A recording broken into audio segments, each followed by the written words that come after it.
आपली स्पर्धा किंवा लढाई ही इतर लोकांशी नसते. म्हणजे इतर लोक आपल्याला आपल्या ध्येयापर्यंत जाण्यापासून रोखत नसतात, तर आपण स्वतःच आपल्याला अडवत असतो. कारण दुनियेने काहीही म्हटलं तरीही एखादा माणूस तोपर्यंत थांबत नाही जोपर्यंत त्याचं स्वतःचं मन त्याला सांगत नाही की तू हे सोडून दे. म्हणूनच स्वतःच्या मनावरती ताबा ठेवा. लोकांचं काय, लोक बोलतच राहतील. हॅलो वॉरियर्स, मी सुप्रिया आणि तुम्ही पाहत आहात वॉरियर ऑफिसर एज्युकेशनल चॅनल. फक्त लढण्याची नव्हे, जिंकण्याची तयारी.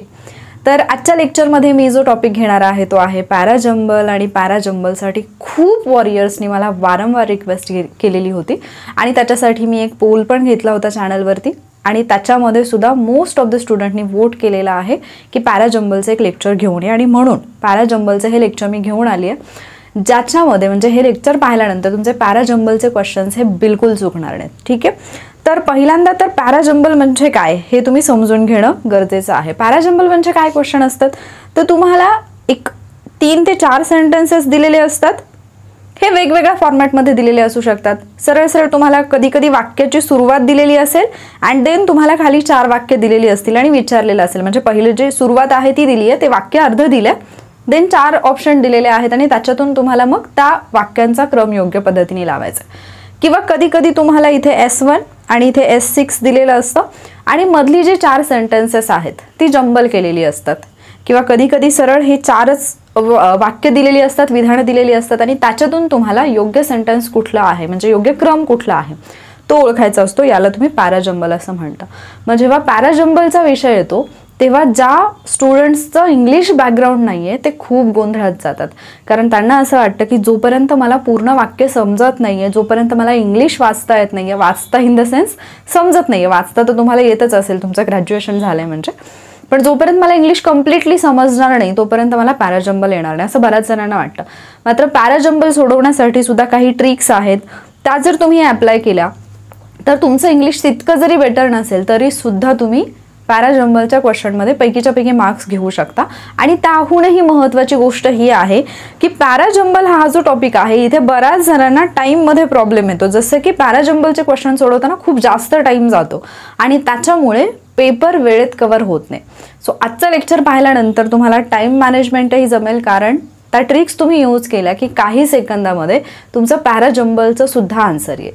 आता एक दुसरा मुद्दा येतो की तुम्ही बऱ्याचदा हेही ऐकलं असेल की पॅराजंबलच्या ट्रिक्स तुम्ही अभ्यासल्यानंतर तुम्हाला फुल सेंटेन्स जे आहे ते रीड करायची गरज नाही आहे किंवा तुम्ही ते रीड पण करू नका, समजून घेऊ नका. मात्र मी तुम्हाला एक मोलाचा सल्ला देईन की पॅराजंबल क्वेश्चन असेल किंवा इतर कुठलाही क्वेश्चन असेल, जरी तुम्हाला तो येत असेल येत नसेल तरी सुद्धा तुम्ही ज्या एक्झामसाठी तयारी करताय तिथे कॉम्पिटिशन खूप जास्त आहे हे तुम्हाला मान्य असायलाच पाहिजे, हे तुम्हाला माहिती आहे. म्हणजे मी एक व्हिडिओ जो अपलोड केला काल परवा की 10 लाख प्लस फॉर्म आलेले आहेत, त्याच्यानंतर खूप जणांनी असा रिप्लाय केला की काही काय सांगता मॅडम, आलेले नाही आहेत. पण जर तुम्ही आजचा पेपर पाहिला तर अगेन तुम्ही पाहिलं असेल की 11.5 लाखांच्या पार गेलेत फॉर्म. म्हणजे कॉम्पिटिशन आहे हे तुम्हाला मान्य करावं लागेल. आता या कॉम्पिटिशनमध्ये आपल्याला टिकून राहायचं आहे. जर इथे आपल्याला टिकून राहायचं असेल तर आपण जर आणि तरवरती जाण्यात काहीच अर्थ नाही आहे. किंवा की हा पाहू, जमलं तर जमलं, नाही तर नाही, किंवा मग मी सगळीकडे ट्रिक्स यूज करेन. आणि बऱ्याचदा जर ती ट्रिक तुम्हाला योग्य पद्धतीने यूज नाही करता आली, तुमच्या निष्काळजीपणामुळे जर तुमचे मार्क्स गेले तर तुम्ही स्पर्धेतून बाहेर फेकले जाल. त्याच्यामुळे बेटर हे राहील की जरी ट्रिक्स जरी तुम्हाला माहिती असतील, जरी तुम्ही त्याची प्रॅक्टिस केली असेल तरी सुद्धा कोणताही क्वेश्चन जो आहे तो काळजीपूर्वक रीड करा, देन तुम्ही त्याचा आन्सर द्या. बिलकुल असं म्हणू नका की हे मला येते मग मला गरज नाही आता काय पाहायची, या गोष्टीत पडू नका.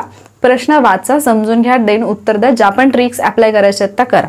मग आता जर आपण पॅराजंबलचं पाहिलं तर मी सुरुवातीला तुम्हाला ट्रिक सांगते आणि देन आपण एक्झाम्पल्स घेणार आहोत. त्या एक्झाम्पलमध्ये या सगळ्या ट्रिक्स आपण यूज करणार आहोत. ठीक आहे, आता कुठलंही सेंटेन्स तुम्ही घेतलं, कुठलंही पॅराजंबलचं सेंटेन्स घेतलं तर आपल्याला माहिती आहे की सेंटेन्समध्ये काय असतं. एक तर तुमचा सब्जेक्ट असायला पाहिजे, प्लस तुमचं वर्ब असायला पाहिजे. ऑब्जेक्ट असू शकतं, म्हणजे असायला पाहिजे ॲक्च्युली, बट काही जी वाक्य असतात ती विदाउट ऑब्जेक्ट पण असतात. जसं की आपण वर्ब टॉपिकमध्ये शिकलेलो आहोत, ट्रान्झिटिव्ह वर्ब आणि इंट्रान्झिटिव्ह वर्ब. मग त्याच्यामध्ये काही वाक्य असू शकतात की जिथे ऑब्जेक्ट दिलेलं नाही आहे, पण सब्जेक्ट आणि वर्ब तर असायला पाहिजे.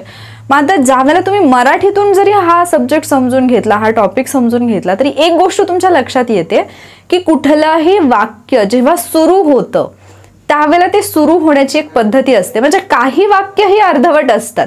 मग ती जे अर्धवट असणारी वाक्य असतात, म्हणजे जर एक वाक्य तुम्ही पूर्ण बोलत असाल आणि ते जर मधून कट केलेलं असेल तर तुम्ही वाचता क्षणी लक्षात येतं की अरे हे अर्ध्यातून आहे.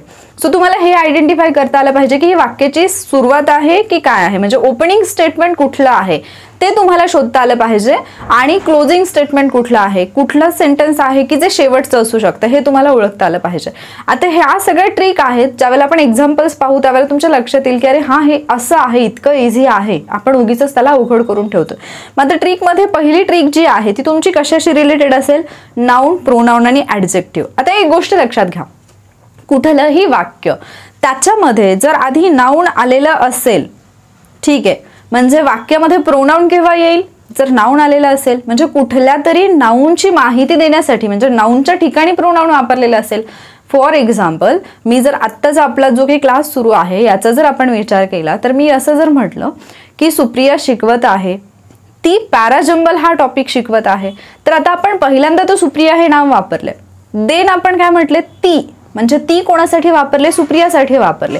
मग आता एक गोष्ट लक्षात घ्या की जर तुमचं एखादं वाक्य, म्हणजे तुम्हाला जे काही PQRS ही जी वाक्य दिलेली असतील त्याच्यामधलं तुमचं PQRS कुठलंही जे वाक्य असेल त्याची सुरुवात किंवा त्या वाक्यामध्ये जर तुम्हाला ही, शी, इट, दे, वी हे दिलेलं असेल तर एक गोष्ट लक्षात घ्या की याचं नाउन कुठेतरी असणार आहे, कुठल्या तरी सेंटेन्समध्ये असणार आहे. सो ते नाउनवाला सेंटेन्स जे असेल ते तुमचं प्रोनाउनवाल्या सेंटेन्सच्या आधीच येणार आहे, ही पहिली गोष्ट. आता बऱ्याचदा तुम्हाला, म्हणजे मी जे आता सांगते ते लगेच तुमच्या डोक्यात नाही येणार, पण जसे आपण एक्झाम्पल पाहत जाऊ तुम्हाला लगेच गोष्टी क्लिक होतील की अरे हे तर किती इझी आहे. देन तुमच्या वाक्यामध्ये जे ॲडजेक्टिव्ह येतं, ॲडजेक्टिव्ह काय असतं, नाउन किंवा प्रोनाउनला ते डिफाईन करतं. खरं तर नाउनला डिफाईन करतं, पण नाउनच्या जागी प्रोनाउन येतं, सो आपण प्रोनाउनसाठी पण ते वापरू शकतो. ॲडजेक्टिव्ह म्हणजे विशेषण असतं. सो तुमच्या वाक्यामध्ये जर विशेषण येत असेल तर अर्थातच ते कुठल्या तरी नाउनसाठी आलेलं आहे. सो तुम्हाला ते नाउन फाइंड आउट करणं गरजेचं आहे. आणि जर तुमचं वाक्य कुठलंही असेल, मध्ये PQRS मध्ये कुठेही दिलेलं असेल आणि त्याच्यामध्ये जर तुम्हाला डिरेक्टली प्रोनाउन दिलेलं असेल तर समजून जा की हे वाक्य पहिलं नाहीये, हे प्रोनाउन ज्याच्यासाठी वापरले, म्हणजे जर ही दिलेलं असेल किंवा शी दिलेलं असेल तर याच्यासाठी, म्हणजे ही कोण आहे, शी कोण आहे हे फाइंड आउट करा. ते वाक्य तुमचं प्रोनाउनच्या आधीच येणार आहे, ही गोष्ट लक्षात ठेवायची. Then next, articles. आता जेव्हा तुम्ही आर्टिकल्स शिकता, म्हणजे जे आता आपल्या मराठी इंग्लिशच्या चॅलेंजमध्ये स्टुडंट आहेत ज्यांनी स्पेसिफिकली इंग्लिशसाठी घेतलेले, त्यांना एक गोष्ट माहिती की आर्टिकल्स जेव्हा आपण यूज करतो कुठल्याही वस्तूसाठी, ज्यावेळेला आपण तिला इंट्रोड्यूस करतोय त्यावेळेला आपण ए हे आर्टिकल वापरतो. देन त्याच वस्तूबद्दल आपण जेव्हा नंतर बोलतो त्यावेळेला आपण द हे आर्टिकल वापरतो. म्हणजे if I am talking about a pen, मी आता पेन बद्दल बोलते, but which pen, the pen, हा वाला पेन. म्हणजे पहिल्यांदा ज्यावेळेला मी बोलले त्यावेळेला मी अ पेन म्हणाले, दुसऱ्यांदा ज्यावेळेला मी म्हटले त्यावेळेला मी पर्टिक्युलरली त्या पेन बद्दल बोलते म्हणून मी द पेन म्हटलं. सो जर तुम्हाला एखादी वस्तू दिलेली आहे, कुठलंही ऑब्जेक्ट दिलेला आहे आणि त्याच्या पूर्वी जर आर्टिकल आलेलं आहे तर लक्षात घ्या की तेच ऑब्जेक्ट, म्हणजे तीच वस्तू सेम जी आहे ती तुमच्या दुसऱ्या कुठल्या तरी सेंटेन्समध्ये असेल आणि त्याच्या पूर्वी ए वापरलेलं असेल तर ते तुमचं आधीचं वाक्य असेल, द वापरलेलं वाक्य तुमचं नंतर येईल. लक्षात येते? छोट्या छोट्या गोष्टी आहेत, तुम्हाला इंग्लिश ग्रामरमधले खूप बेसिक गोष्टी असतात ज्या तुम्हाला हळूहळू इथे सुद्धा उलगडायला लागतील. मग पॅराजंबल जे अवघड वाटतं ते का वाटतं, कारण आम्हाला याचा काही गंधच नसतो की अरे इथे आम्हाला आर्टिकलचा पण विचार करावा लागेल, इथे आम्हाला सेंटेन्सचं स्ट्रक्चर काय आहे ते पण पाहावं लागेल. आणि आम्ही काय करतो, फक्त हे पहिलं येईल की हे दुसरं येईल की काय येईल याच्यामध्ये गोंधळून जातो, तर ते करायचं नाहीये. आणि मी अजूनही सांगते की ऑप्शन जसं आपण उदाहरणं पाहत जाऊ तसं ते तुम्हाला जास्त क्लिअर होईल. ठीक आहे. देन स्टार्ट आणि एंड. आता पहा, कुठलंही तुमचं पॅराजंबलचं एक्झाम्पल असेल, कुठलंही कितीही वाक्य दिली तुम्हाला, 4 दिली, 5 दिली, 6 दिली, तरी काही गोष्टी तुम्हाला माहिती पाहिजेत. जसं की एखादी गोष्ट जर सुरुवात असेल, म्हणजे स्टार्ट असेल, कुठलंही जे काही तुम्हाला दिलेलं असेल तो एखादा पॅसेज असेल, एखादा पॅराग्राफ असेल आणि तो जो पॅराग्राफ आहे त्या पॅराग्राफमध्ये जे पहिलं वाक्य असेल ते तुमचं इंट्रोडक्टरी वाक्य असेल. ठीक आहे, म्हणजे ते कशाची तरी इंट्रोडक्शन देत असेल, कशाची तरी माहिती देत असेल, सुरुवात केलेली असेल, म्हणजे ठराविक एका ठिकाणाची माहिती दिली जाते तर पहिल्यांदा त्या ठिकाणाचं नाव दिलेलं असेल, देन तुम्हाला त्या ठिकाणाबद्दलची माहिती दिलेली असेल. सो तुम्हाला ते पहिलं वाला सेंटेन्स शोधता आलं पाहिजे. देन लास्ट वाला सेंटेन्स तुम्ही कसं शोधाल, बऱ्याचदा काय होतं PQRS मध्ये 3 विधानं जी आहेत त्याच्यामध्ये शेवटी एकतर असं म्हणजे द मॅन इज, इथेच वाक्य संपलंय. मग द मॅन इज इतकं म्हटलं तर पुढे काहीतरी असायला पाहिजे ना. सो ते वाक्य तर तुमचं शेवटचं वाक्य असणार नाही. किंवा ही स्टँड्स बिटवीन, शेवटी तुमच्या वाक्याच्या आले बिटवीन आणि पुढे काहीच नाही आलेलं, तर तुमच्या लक्षात येईल ना की बिटवीनच्या पुढे काहीतरी असायला पाहिजे. बरोबर आहे.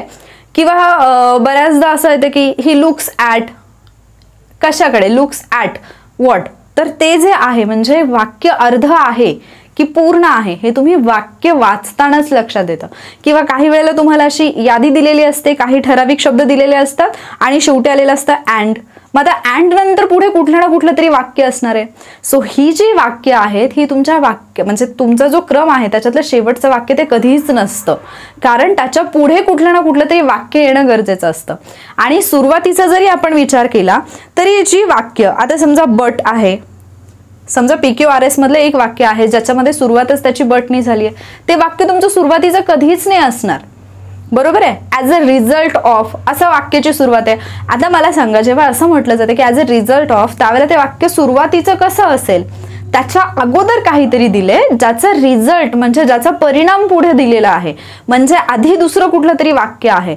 मग आता तुम्ही म्हणाल की एवढं सगळं समजून घ्यायचं का मॅडम, मग एवढं सगळं करायचं तर मग अभ्यास केल्यासारखंच आहे ना. ट्रिक कुठे इथे, किथे ट्रिक कुठे आहे, तर ज्यावेळेला या सगळ्या गोष्टी तुम्हाला समजतात आणि जेव्हा तुम्ही क्वेश्चनकडे जाता त्यावेळेला तुमचं कन्फ्युजन होत नाही.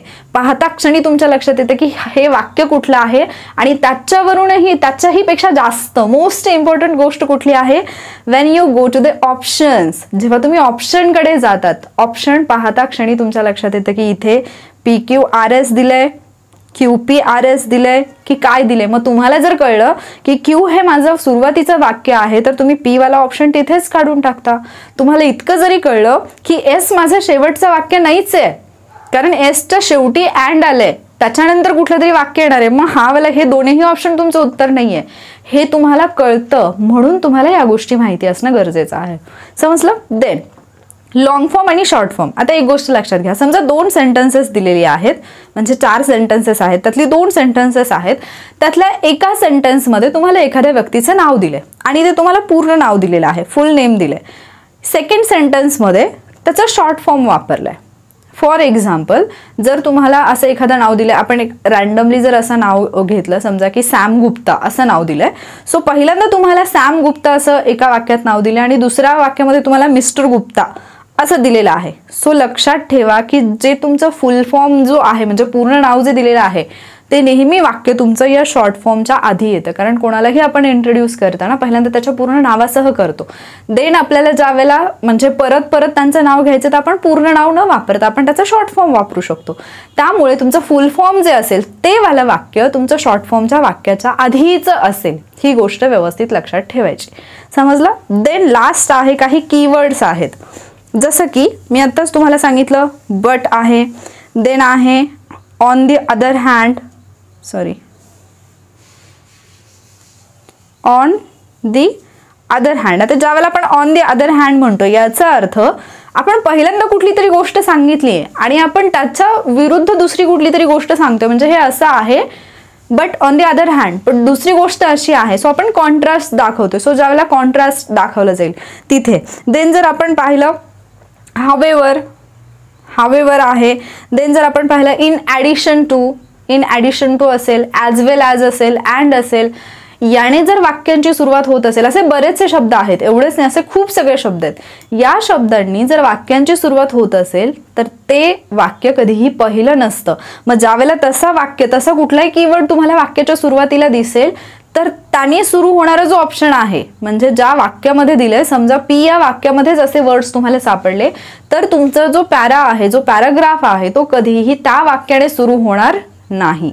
मग आता हे जे काही मी सांगितलं हे जरी डोक्यावरून गेलं तर नसेलच, पण जरी गेलं असेल तरी आता आपण जे पॅसेज करणार आहोत तिकडे लक्ष द्या, म्हणजे जे क्वेश्चन करणार आहोत तिकडे लक्ष द्या. सगळ्या गोष्टी तुम्हाला झटक्यात क्लिअर होतील. ठीक आहे. सो आता आपण पहिलं एक्झाम्पल घेऊयात. इथे तुम्हाला PQR असे 3 सेंटेन्सेसच दिलेत. आता या तीन सेंटेन्सेसचा योग्य क्रम तुम्हाला ओळखायचा आहे. आपण पहिल्यांदा क्वेश्चन रीड करूयात, देन आपण आपल्या कुठल्या ट्रिक इथे अप्लाय होत आहेत का, आपल्याला आन्सर निघतंय का ते पाहूयात. There he noticed a kid darting out from between parked cars. A young executive was riding his Jaguar down a neighborhood street. As he slowed down, a brick smashed into his car's door. आता एक गोष्ट व्यवस्थित लक्षात घ्या. मी आधीच तुम्हाला सांगितलं की कुठलंही म्हणजे एखादं प्रोनाउन जर येत असेल तर त्याच्या आधीचं नाउन कुठेतरी असणार आणि ते नाउन जे आहे ते प्रोनाउनवाल्या सेंटेन्सच्या आधीच्या सेंटेन्समध्ये असेल. मग इथे जर पाहिलं देअर ही नोटिस्ड, त्याने तिथे नोटीस केलं. ओके, हा ही कोण आहे, कोणासाठी वापरलंय.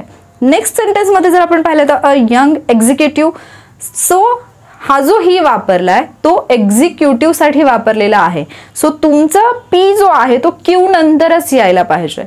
अँड थर्ड सेंटेन्स जरी तुम्ही पाहिलं as he slowed down, again ही आलेला आहे म्हणजे तुमचा आर सुद्धा क्यू नंतरच यायला पाहिजे. म्हणजे तुमचं जे पण पॅराजंबलमध्ये जो पण तुमचा करेक्ट क्रम असेल तो क्यूने सुरू व्हायला पाहिजे. मग आता तुम्हाला पहिला सेंटेन्स जर सापडलेला आहे, तुम्हाला ओपनिंग स्टेटमेंट जर सापडलेला आहे तर तुमचं काम काय आहे, तुम्हाला लगेच फाइंड आउट करायचे की क्यूने स्टार्ट होणारे ऑप्शन आहेत का. इथे जर आपण पाहिलं पी आर क्यू हे तर येणार नाही. येस, क्यू पी आर हे तुमचं उत्तर येऊ शकतं. आर क्यू पी आणि आर पी क्यू हे तर सगळे ऑप्शन एलिमिनेट झाले. केवळ तुम्हाला स्टार्टिंग ओपनिंग स्टेटमेंट समजलं, तुमचं उत्तर आलं पर्याय क्रमांक 2. बाकीचा क्रम माहिती असो नसो हे खूप इझी आहे. तुम्ही म्हणाल की मॅडम तुम्ही असे ऑप्शन घेतलेत मुद्दामून. मी बिलकुल मुद्दामून घेतलेले नाही आहेत बाळांनो. हे TCSचेच क्वेश्चन्स आहेत जे मी तुमच्या समोर प्रेझेंट करते. ठीक आहे, म्हणजे असं नका समजू की मॅडमनी स्वतः ऑप्शन तयार करून तुमच्या समोर मांडलेत का तर मग तुम्हाला कळावं की हे किती म्हणजे सोपे सोपे प्रश्न घेतले, असं बिलकुल नाहीये. तुम्हाला काही गोष्टी समजल्या, जसं ऍक्टिव्ह आणि पॅसिव्ह व्हॉइसचं मी सांगितलं, काही ठराविक टेक्निक्स आहेत ते तुम्हाला समजले की तुम्हाला ऑटोमॅटिकली गोष्टी इझी वाटायला लागतात. फक्त त्या समजून घेणं हे गरजेचं असतं. ठीक आहे, मग आता पहा याचा योग्य क्रम जर आपण पाहिला तर क्यूने तर स्टार्ट होते. Young executive was riding he जागवार down a neighbourhood street. Okay, तो तिथून त्याची जी जागवार आहे ती राईड करत होता. देन व्हॉट हॅपन, आता ही स्लोड डाऊन, त्याने थोडंसं स्पीड कमी केलं, त्याने स्लो केलं. का केलं तर तो चालवत होता आणि इथे काय म्हटलंय as he slowed down a brick smashed into his cars. आणि इथे जर आपण पाहिलं there he noticed a kid darting out from between park cars, म्हणजे ज्यावेळेला तो त्याची म्हणजे तो राईड करत होता त्यावेळेला त्यांनी काहीतरी नोटीस केलं. म्हणजे तुम्ही नॉर्मली जरी आपल्या मराठी भाषेत जरी पाहिलं तरी घटनांचा क्रम जो आहे ती क्रोनॉलॉजिकल ऑर्डर जी आहे ती तुम्हाला लगेच लक्षात येते की ज्यावेळेला तो राईड करत होता त्यावेळेला त्यांनी काहीतरी नोटीस केलं आणि म्हणून त्याने स्पीड स्लो केलं.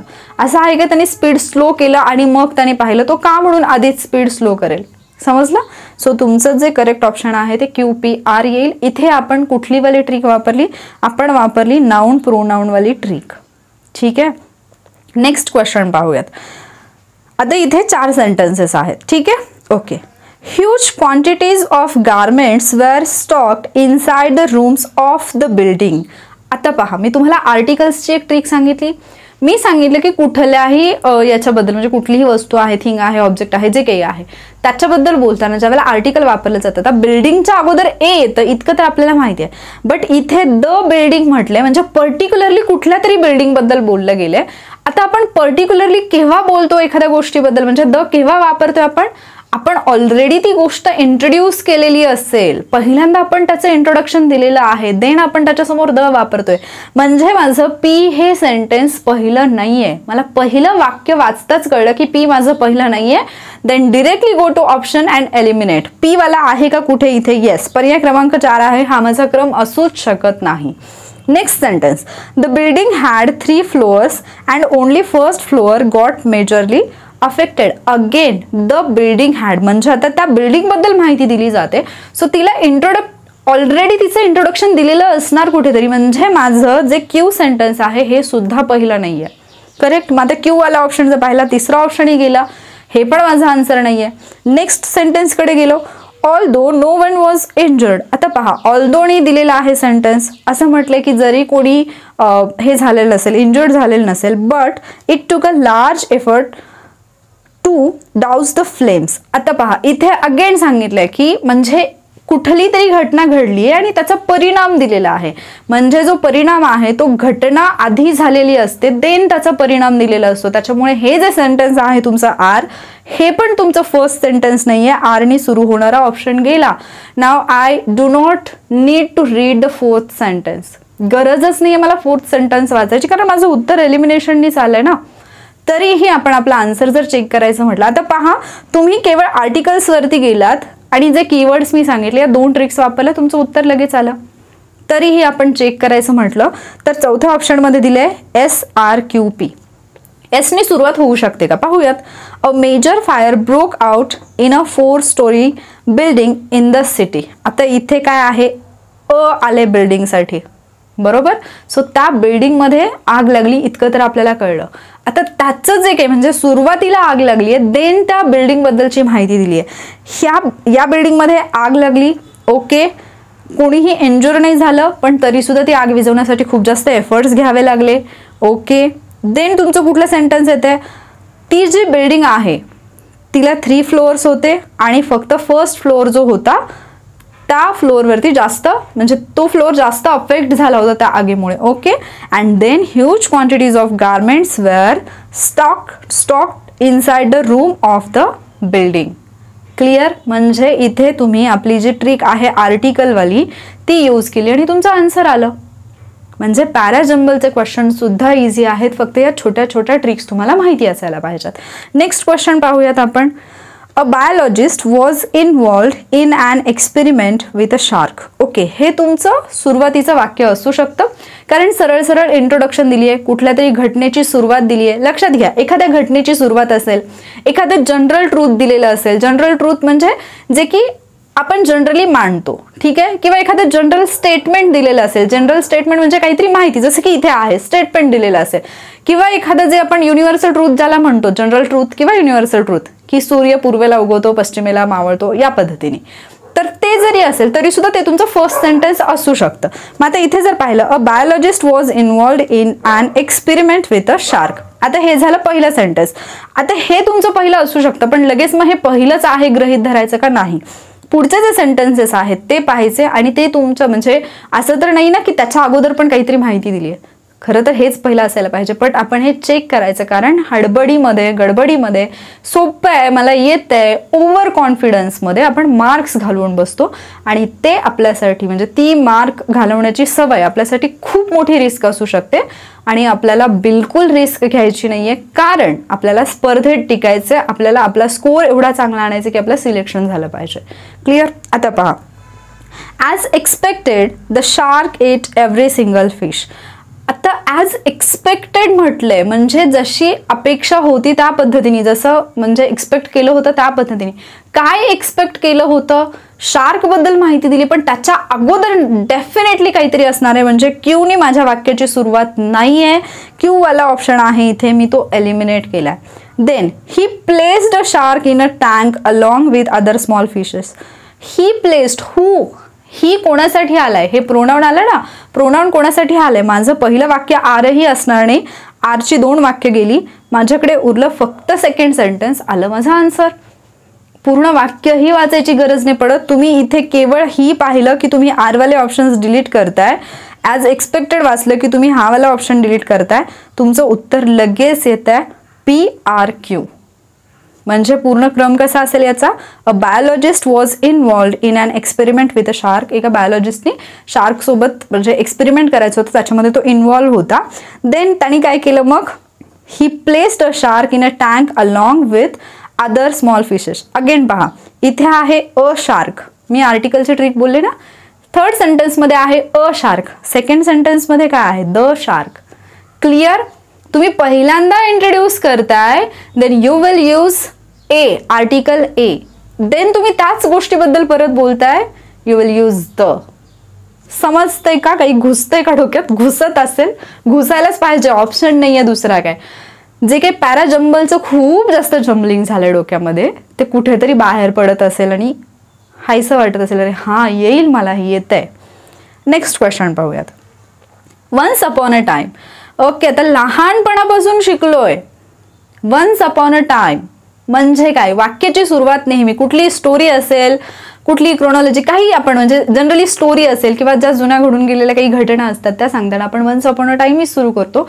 सो हे वाक्य माझं सुरुवातीचं वाक्य असायलाच पाहिजे, असायलाच पाहिजे. So once upon a time इथे जर मी म्हणत असेल तर माझ्या वाक्याची सुरुवात जर पीने होणार असेल तर माझे हे दोन ऑप्शन इथेच जातात. स्टील आपल्याला व्यवस्थित चेक करायचं, कारण आता आपण एक्झाममध्ये नाही आहोत, आपल्याला वेळ आहे, तर आपण क्रॉस चेक करूयात.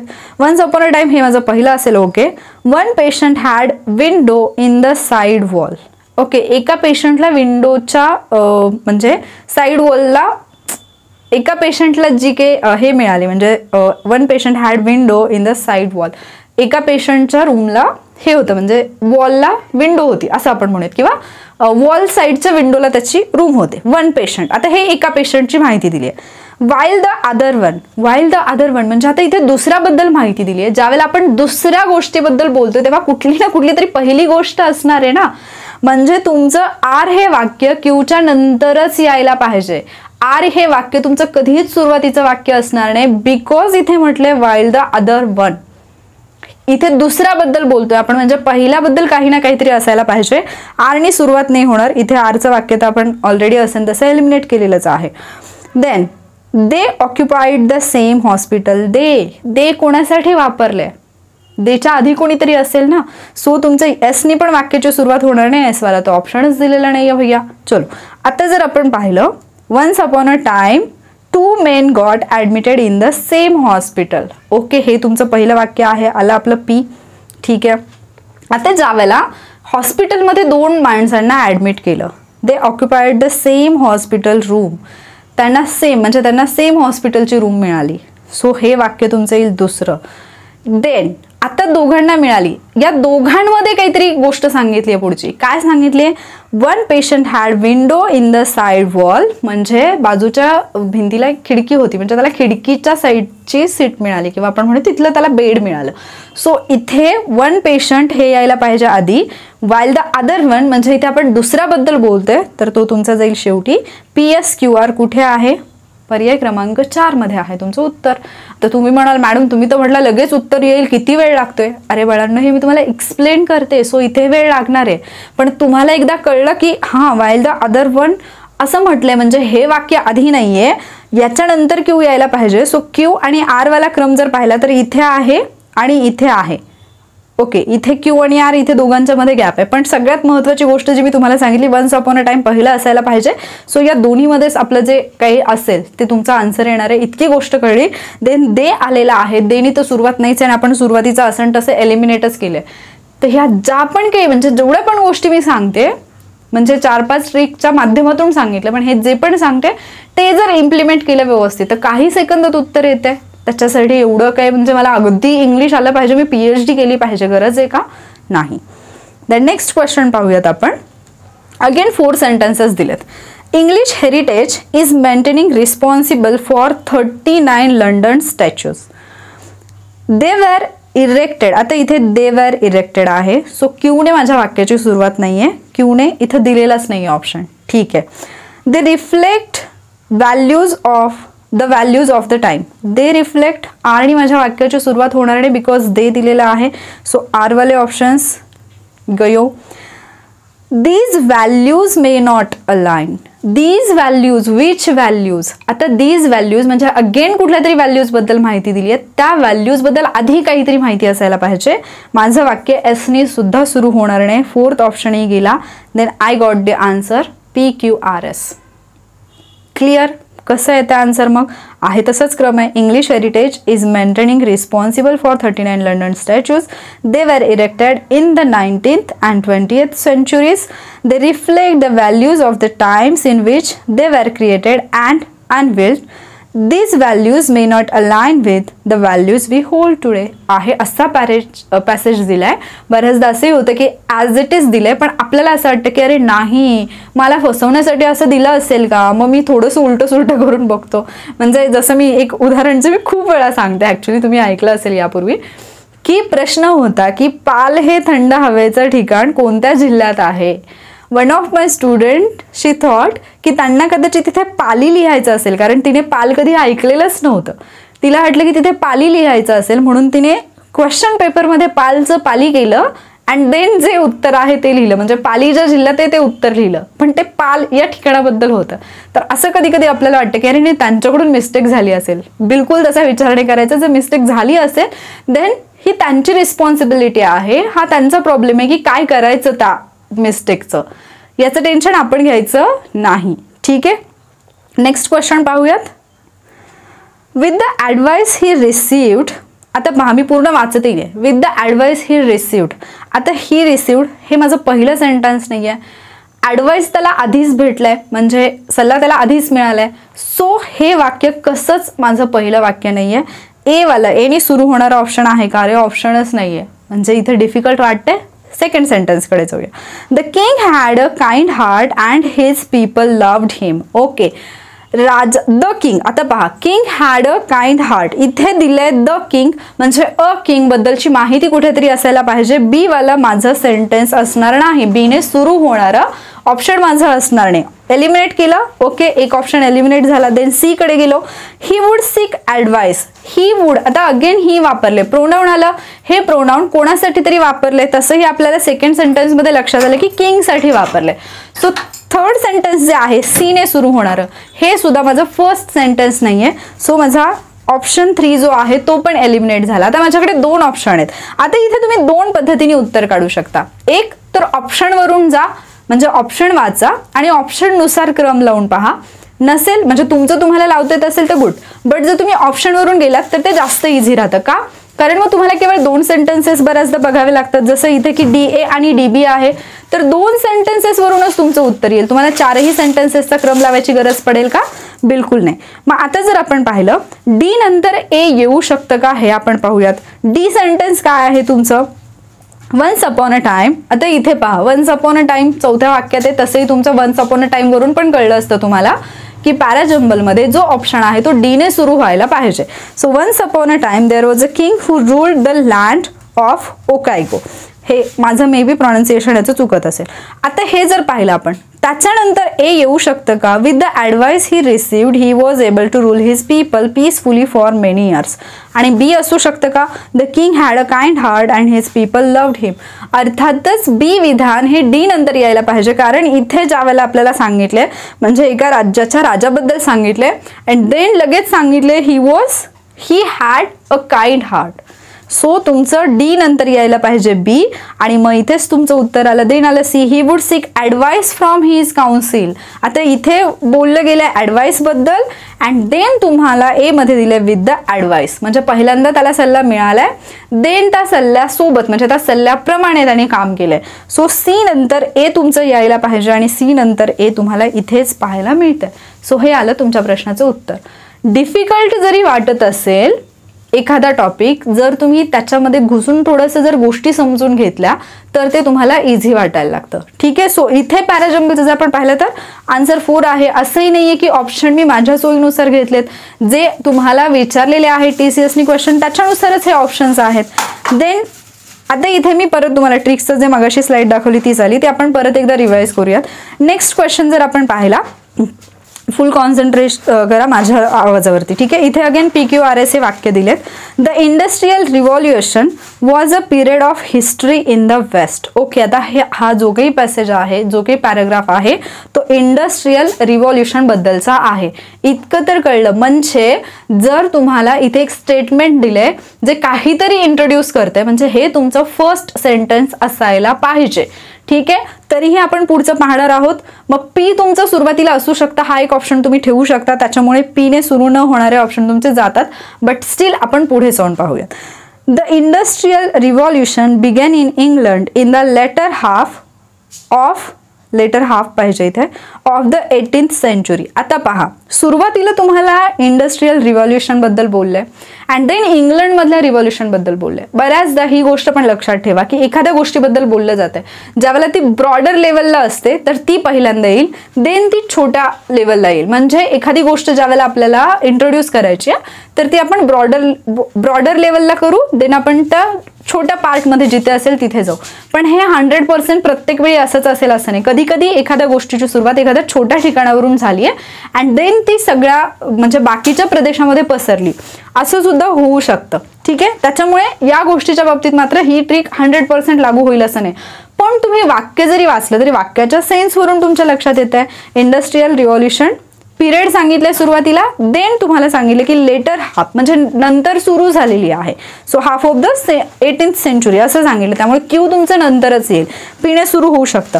पुढे it was a period that ushered in the mass production of goods. आता इट वॉज अ पिरियड म्हणजे याच्या पूर्वी कुठल्या तरी पिरियड बद्दल बोललेलं आहे, त्यामुळे हे वाक्य तुमचं सुरुवातीला येणार नाही, आरने सुरू होणारा ऑप्शन तुमचा गेला. अँड लास्टेड, आता अँड आले सुरुवातीला, अँडनी वाक्याची सुरुवात होतच नाही, अँडच्या आधी काहीतरी असायला पाहिजे, त्याच्यामुळे एसने सुरू होणारा पण ऑप्शन तुमचा गेला. आणि क्यूचं मी आधीच तुम्हाला सांगितलं, सो तुमचं उत्तर यायला पाहिजे PRQS. बघूयात का आपण? Yes, the industrial revolution was a period of history in the waste.